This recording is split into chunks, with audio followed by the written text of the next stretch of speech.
Vladimiras Putinas mėnesių žadėjo pasauliui, kad sukūrė kažką, ko jokia vakarų šalis niekada nesugebės sustabdyti.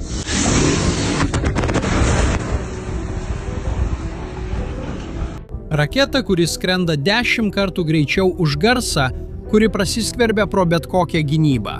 Ir naktį iš gegužės 23 į 24 jis panaudojo šį ginklą prieš Ukrainą jau 3 kartą nuo karo pradžios.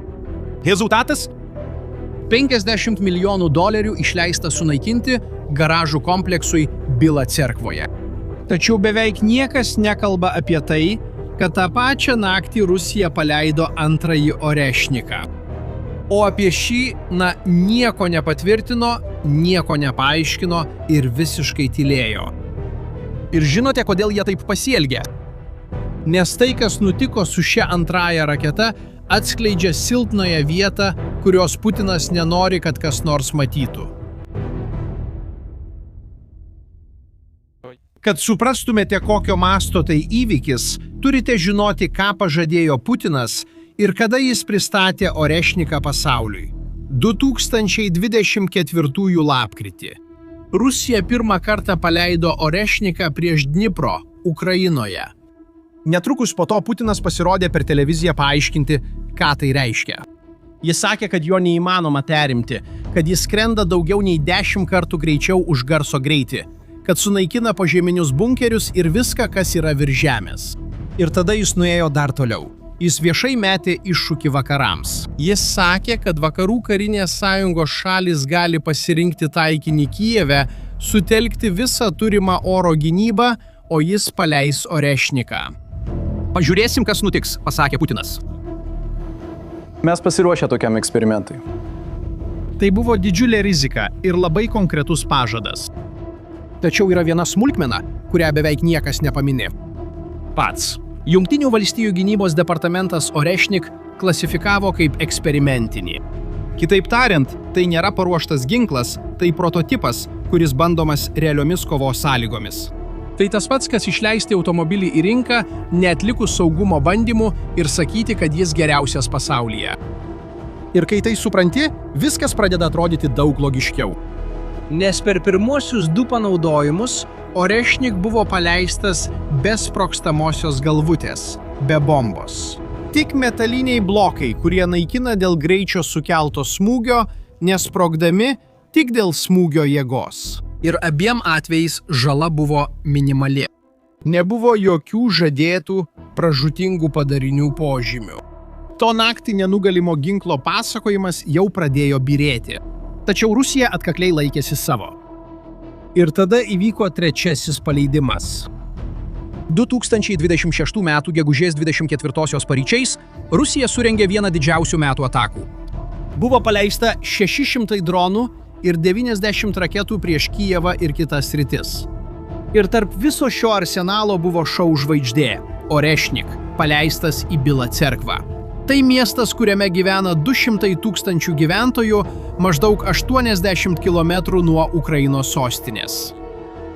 Raketa atskrido, blokai ore atsiskyrė, kaip buvo numatyta, ir pataikė į garažų kompleksą. Ne, tai nebuvo karinis štabas, nebuvo ginklų gamykla, nebuvo elektrinė, tiesiog garažai. Krateriai buvo maždaug 3 metrų skersmens ir 2 metrų gylio. Bila Cerkvos gyventojai išėjo iš slėptuvių ir rado duobes, kurios tilptų į vieną kambarį. Tai buvo ginklo, kurį Putinas sakė pakeisianti karą, rezultatas.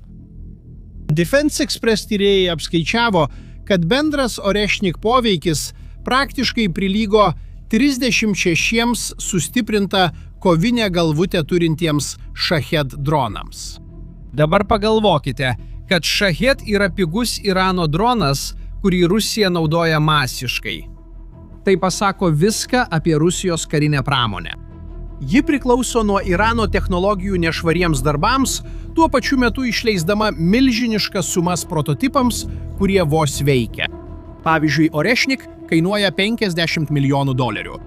Už tokią kainą jie galėtų nusipirkti 100 dronų. Net patys rusai tai suprato. Ultranacionalistų grupės socialiniuose tinkluose ėmė smarkiai kritikuoti. Vienas iš jų parašė: vėlgi tuščios kovinės galvutės, beverčiai specialieji efektai. Nei vienas tiltas nesunaikintas, nei viena užtvanka, nei vienas tikras taikinys. Tai sakė ne vakarų analitikai. Tai buvo patys rusai, kurie palaiko karą. Ginklas, kurį Vladimiras Putinas naudojo gąsdinti visą Europą, nesugebėjo padaryti įspūdžio net tiems, kurie jam pritarė.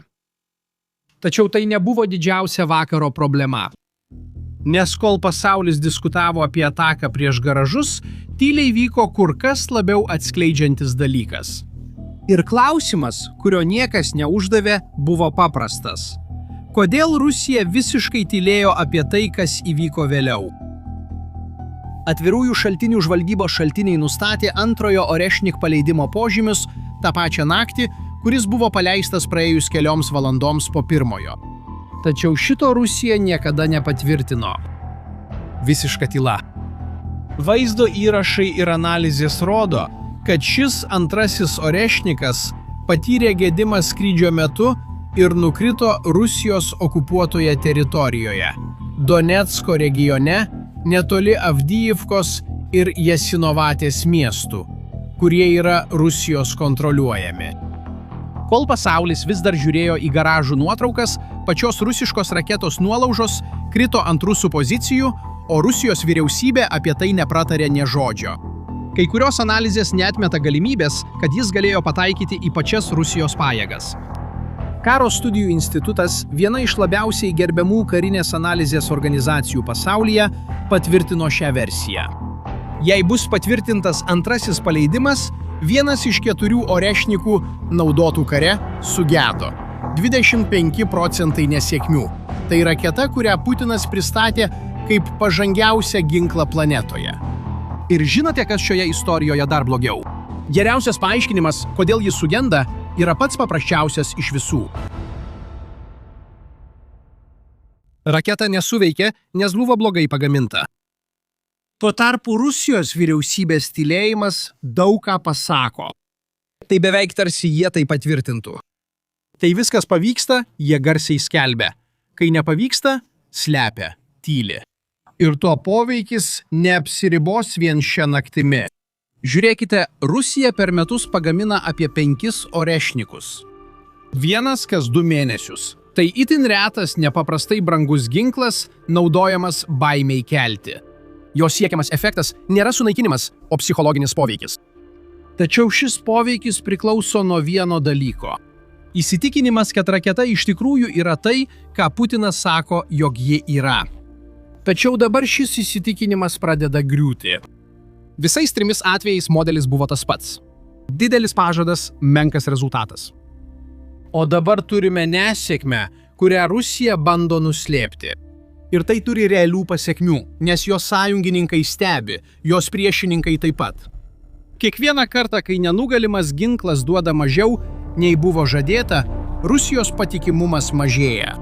Šalys, kurios pasitiki Rusijos karinė galia, kad jaustųsi apsaugotos, dabar gyvai mato, kiek ši galia iš tikrųjų verta. Prisimeni tą iššūkį, kurį Vladimiras Putinas metė vakarams. Pasirinkite taikinį Kijeve. Pažiūrėkime, kas nutiks. Vakarams nereikėjo atsakyti. Orešnikas atsakė pats. Dabar noriu sužinoti tavo nuomonę. Ar manai, kad Rusija ir toliau naudos Orešniką kaip bauginimo priemonę, net ir po šių rezultatų? Palikite komentarus. Jei šis turinys padėjo suprasti, kas vyksta, pasidalinkite su žmogumi, kuris taip pat seka karą. Ir jei dar neužsiprenumeravote kanalo, dabar pats laikas. Mes ir toliau stebime viską, kas vyksta Ukrainoje. Iki kito karto.